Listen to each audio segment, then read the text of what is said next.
our online class. In previous video, we learned about the first two examples of practice set 12.2. Now let's start the third example of practice set 12.2.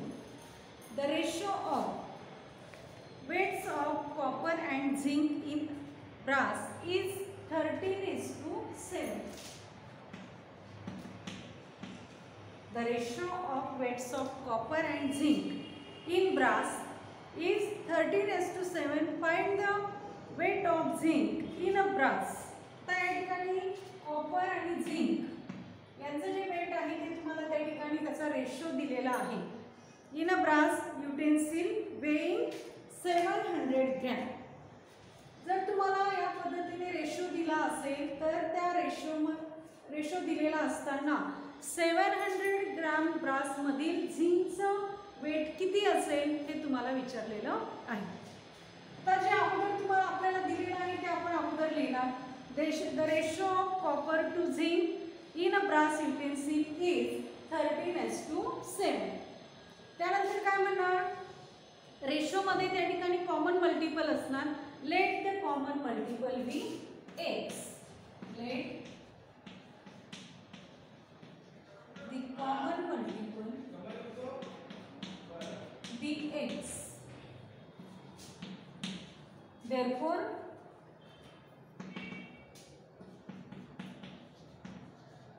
weight of copper काय मिळणार आपल्याला, कॉपरचा वेटचा ratio आहे 13. Therefore weight of copper is equal to 13x and weight of झिंकचा ratio आहे 7. that is common multiple x घेतल्यावर weight of zinc is equal to 7. आणि यामध्ये तुम्हाला 700 ग्रॅम मधील झिंकचा वेट हे विचारलेला आहे. therefore 13x plus 7x is equal to 700. 13x plus 7x किती मिळणार, 20x is equal to 700. therefore x is equal to 700 upon 20. इथं मल्टिप्लाय x ला इकडे काय होणार, डिवाइड होणार. एक 0 कॅन्सल केला. 70/2 2 ने 70 ला डिवाइड केला. therefore x is equal to 35. therefore weight of झिंकचं weight आपल्याला विचारलेलं आहे ते आहे 7x. therefore x ची व्हॅल्यू आपल्याला जी मिळालेली आहे 35, ती 35 व्हॅल्यू या ठिकाणी ठेवणार. 7 × 35, 7 5 जा 35, राहिले 3, 7 3 जा 21 plus 3 24.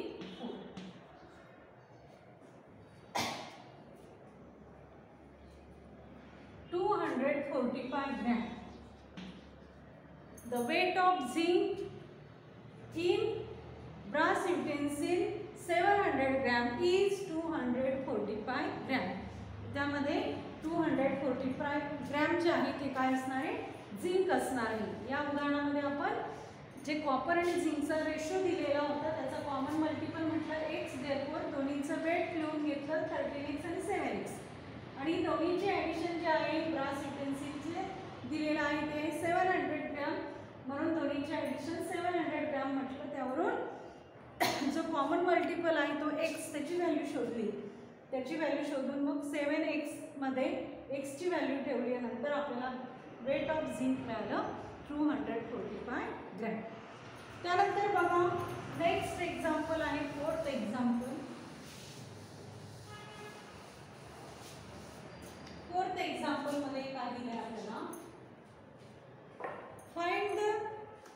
find 3 consecutive whole numbers whose sum is more than 45. सम आहे ती काय, more than 45 or less than 54. whose sum is more than 45 or less than 54. आता या ठिकाणी दोन कंडिशन्स तुम्हाला दिलेल्या आहेत.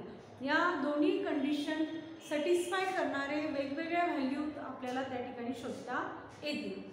तर कॉन्सिक्युटिव्ह होल नंबर्स त्या ठिकाणी दिलेले आहेत.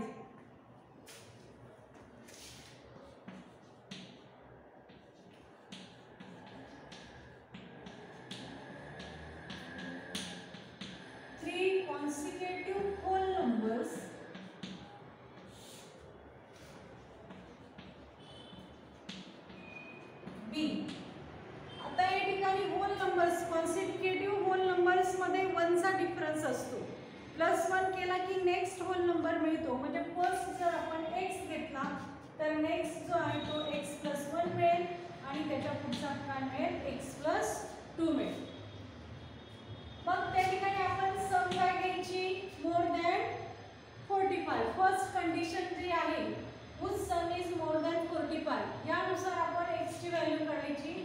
x + x + 1 + x + 2 3 कॉन्सिक्युटिव्ह नंबरची सम आहे ती काय मोर दॅन 45 आहे. मोर दॅनचं साइन जसं आपण इक्वल टूचं साइन घेऊन त्या ठिकाणी इक्वेशन सॉल्व करतो तसं मोर दॅनचं साइन घेऊन आणि नेक्स्ट कंडिशन मध्ये लेस दॅनचं साइन घेऊन आपण नंबरचे सोडवणार आहोत.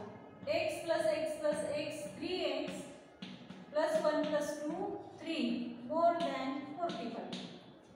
आता या ठिकाणी +3 या बाजूला जाताना काय होतील, -3 होतील.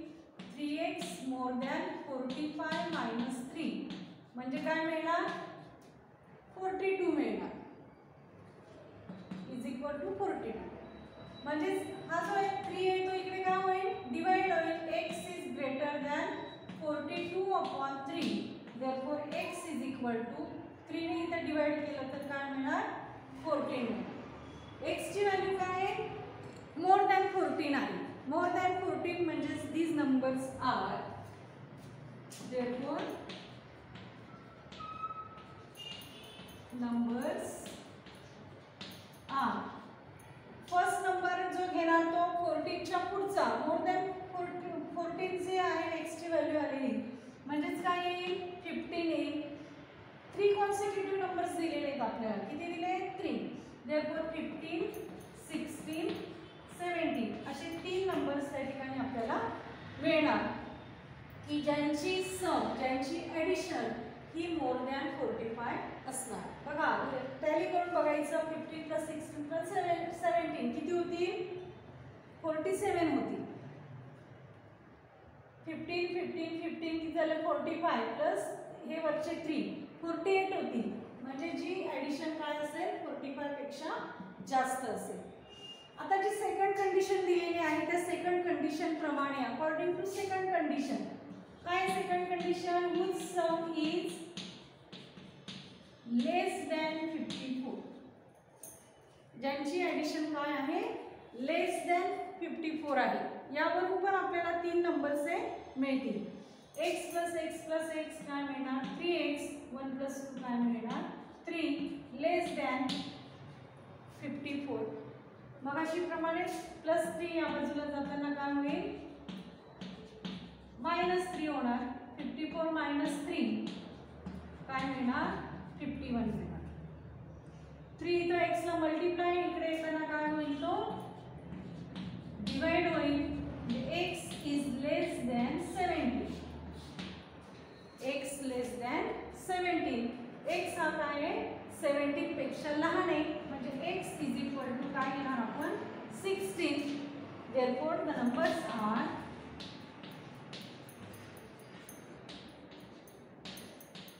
कोणकोणते मिळतील. पहिला नंबर 16 मिळाला 17 आणि तिसरा मिळेल 18. whose sum is less than 54. सम करून बघा यांची किती मिळतील 17 3 जा 51. सम किती मिळते 51 मिळते की जी 54 पेक्षा काय लहान आहे. अशा पद्धतीने या एक्झाम्पल मध्ये आपल्याला 2 कंडिशन्स दिलेल्या होत्या आणि या 2 कंडिशन सॅटिस्फाईड करणारे 3 होल नंबर्स जे आहेत कॉन्सिक्युटिव्ह होल नंबर्स आपण शोधले. या पद्धतीने आन्सर काढलं तर हे मिळणार. या पद्धतीने आन्सर काढलं तर हे मिळणार. नंबर्स 15 16 17 मिळणार. इथं 16 17 18 मिळणार की जे दिलेल्या दोन्ही कंडिशन्सला काय करतात सॅटिस्फाय.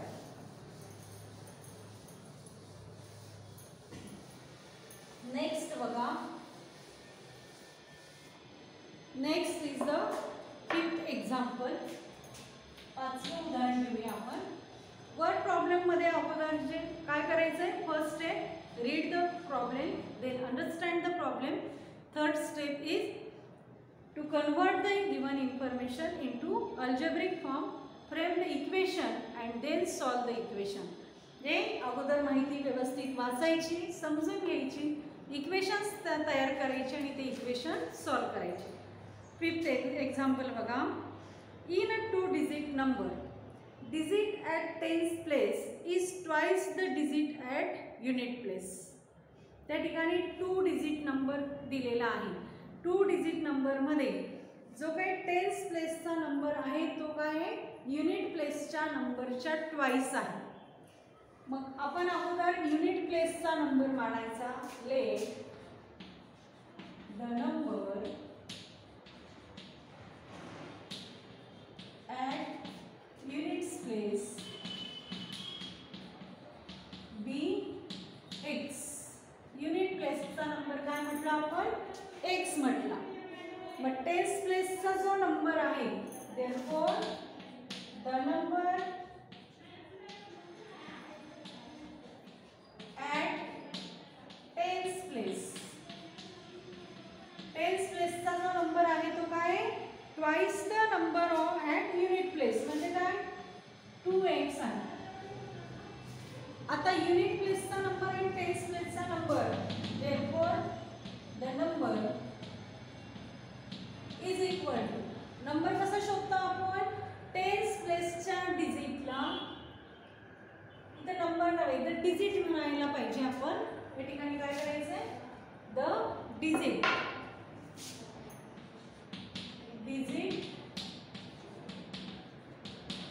डिजिट वेगळा आणि नंबर वेगळा. डिजिट मिळून आपल्याला नंबर तयार करायचा. Therefore the number is. आता युनिट प्लेसला असेल एक्स तो तसाच्या तसा ॲड करणार पण टेन्स प्लेसला जो नंबर आहे त्याला 10 ने काय करणार मल्टिप्लाय करणार आणि प्लस युनिट प्लसचा नंबर जो आहे तो लिहिणार. 10 × 2x 20x आणि +1 म्हणजे नंबर काय मिळाला 21x. आलं लक्षात. बघा इथं काय केलं आपण युनिट प्लेसचा नंबर मानला x. त्यानंतर टेन्स प्लेसचा नंबर जो आहे तो युनिट प्लेसच्या नंबरच्या ट्वाइस आहे म्हणून तो मिळाला 2x. आणि म्हणून the number is 2x × 10 + x किती मिळाला 21x. त्यानंतर बघा according to the second condition आपल्याला काय दिलेली second condition. Number if the number obtained by interchanging the digits is added to the original number. हा आपल्याला ओरिजिनल नंबर मिळालेला आहे. काय मिळालेला आहे ओरिजिनल नंबर मिळालेला आहे. By interchanging the digits then we get the another number. Interchanging digits म्हणजे काय की टेन्स प्लेसचा जो नंबर आहे तो युनिट प्लेसला जाईल. डिजिट आहे तो युनिट प्लेसला जाईल. युनिट प्लेसला जो डिजिट आहे तो टेन्स प्लेसला येईल.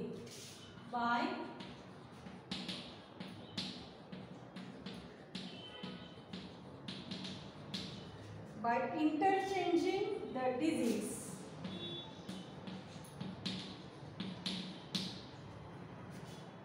New number is equal to digits interchange केल्यानंतर युनिट प्लेसचा डिजिट हा टेन्स प्लेसला लिहायचा म्हणजे 10 × युनिट प्लेसला 10x होते ते युनिट प्लेसला लिहायचे आणि युनिट प्लेसला जो डिजिट आहे तो टेन्स प्लेसला म्हणजे 10 ला x ने मल्टिप्लाय करणार प्लस युनिट प्लेसला 2x घेणार म्हणजे the new number is 12x. आणि मग आपल्याला म्हणायचं अकॉर्डिंग टू द कंडिशन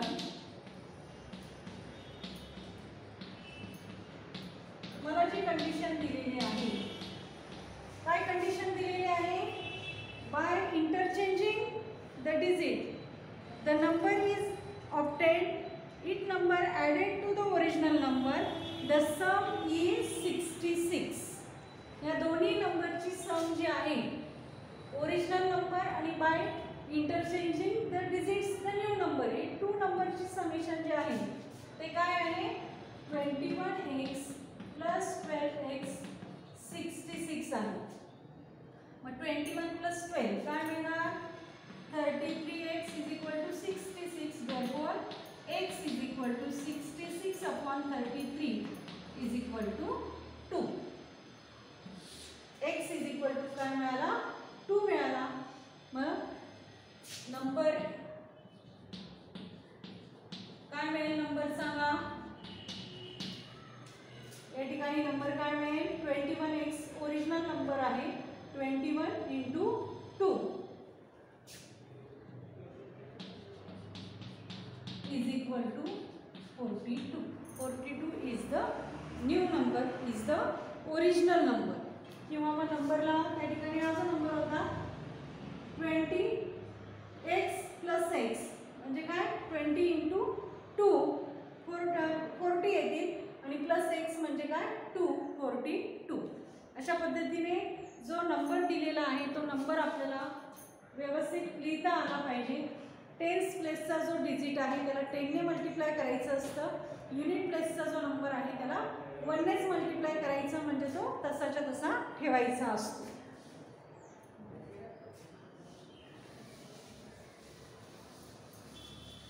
बघा पुढचं एक उदाहरण सोडवूया आपण आणि मग बाकीची उदाहरणंही तुम्ही सॉल्व करा जरा.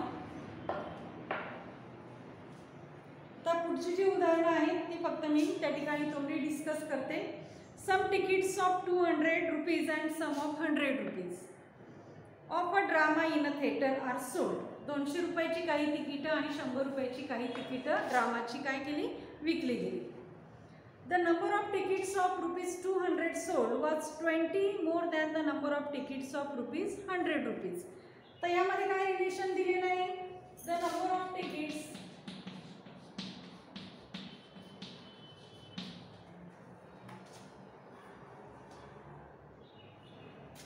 of rupees 100 b x 100 रुपयाचे x तिकीट्स आहेत असं आपण मानूया. मग 200 रुपयाची तिकीटं काय मिळतील की 200 रुपयाची जी तिकीटं आहेत ते 20 more than the number of tickets of 100. तर 100 रुपयाच्या तिकिटांपेक्षा 200 रुपयाचे तिकीट्स जे आहेत ते काय आहेत 20 ने जास्त आहेत म्हणजे x प्लस 20 मिळतील. बरोबर. 100 रुपयाच्या तिकिटांपेक्षा 200 रुपयाची तिकीटं ही 20 ने काय जास्त आहे. Next condition is given. The total amount received by the theatre by sale of tickets was 37,000. Find the number of rupees 100 tickets. सगळी तिकीटं विकली गेल्यानंतर किती रुपये मिळाले 37,000 रुपये मिळालेले आहेत. म्हणजे बघा मी जर 100 रुपयाची 5 तिकीट सोल्ड केली तर 5 इंटू 100 एवढे रुपये मला मिळतील. मग 100 रुपयाची x तिकीट सोल्ड केली म्हणजे पैसे जे आहे अमाऊंट मिळालेली according to the condition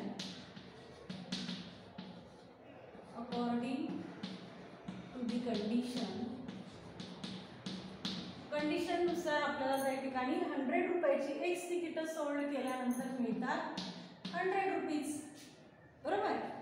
100 into x rupees sorry plus 200 रुपयाची किती तिकीटं विकली आहेत x प्लस 20 तिकीटं विकली.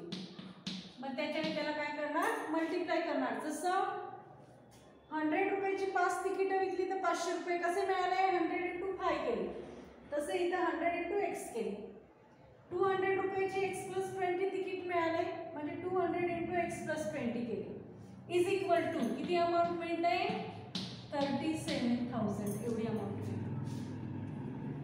मग 100x plus 200 into x 200x plus 200 into 20 4,000 is equal to 37,000. आता इक्वेशन त्या ठिकाणी सॉल्व करायचं आहे आणि x ची व्हॅल्यू त्या ठिकाणी आपल्याला शोधायची आहे. तर यामध्ये बघा 100x प्लस 200x किती मिळतील ॲडिशन 300x मिळतील. हे प्लस 4,000 या बाजूला जाऊ दे ते काय होतील मायनस 4,000. 37,000 मधून 4,000 मायनस केले काय मिळणार आपल्याला 1 2 3 1 2 3 0 गेले 7 मायनस 4 7 मायनस 4 3 आणि हा 3 चा तसा 300 इथं मल्टिप्लाय इकडे काय होतील डिवाइड होतील 33,000 अपॉन 300 1 2 1 2 2 0 न्यूमरेटरचे 2 0 करायचे. 3 1 जा 3, 3 1 जा 3 आणि 0. म्हणजे x इज इक्वल टू 110. म्हणजेच 100 रुपीजचे 110 तिकीट्स त्या ठिकाणी सोल्ड केले. जो काही क्वेश्चन तुम्हाला विचारलेला आहे की शेवटी find the number of rupees 100 tickets sold. Rupees 100 tickets sold are 110 किंवा 110 तिकीट्स सोल्ड ऑफ रुपीज 100. म्हणजे 100 रुपयाची 110 तिकिटे त्या ठिकाणी विकली गेली. अशाच पद्धतीने पुढची जी काही एक्झाम्पल्स आहेत ते एक्झाम्पल्स तुम्ही सॉल्व करायचे आहेत आणि प्रॅक्टिस पूर्ण करायचं आहे. तुम्हाला जेव्हा कॉन्सिक्युटिव्ह नंबर्स दिलेले असतात तेव्हा कॉन्सिक्युटिव्ह नंबर्समध्ये कॉन्सिक्युटिव्ह नॅचरल नंबर्स असतील तर त्या प्रत्येकामध्ये म्हणजे लगतच्या नैसर्गिक संख्या. कॉन्सिक्युटिव्ह नॅचरल नंबर्समध्ये फक्त 1चा डिफरन्स असतो. कॉन्सिक्युटिव्ह होल नंबर्समध्ये पण 1चा डिफरन्स असतो. Consecutive odd numbers, even numbers असं दिलेलं असेल तर मात्र त्या ठिकाणी 2-2चा डिफरन्स हा असतो. जे काही वर्ड प्रॉब्लेम्स आहे त्या वर्ड प्रॉब्लेम्समध्ये त्या ठिकाणी उदाहरण अगोदर व्यवस्थित समजून घेणं महत्त्वाचं आहे आणि मग त्या ठिकाणी दिलेली इन्फॉर्मेशन आहे ती अल्जेब्रिक एक्सप्रेशन्समध्ये कन्वर्ट करायची. म्हणजे इक्वेशन फ्रेम करायचं आहे आणि इक्वेशन फ्रेम करून ते इक्वेशन्स सॉल्व करून तुम्हाला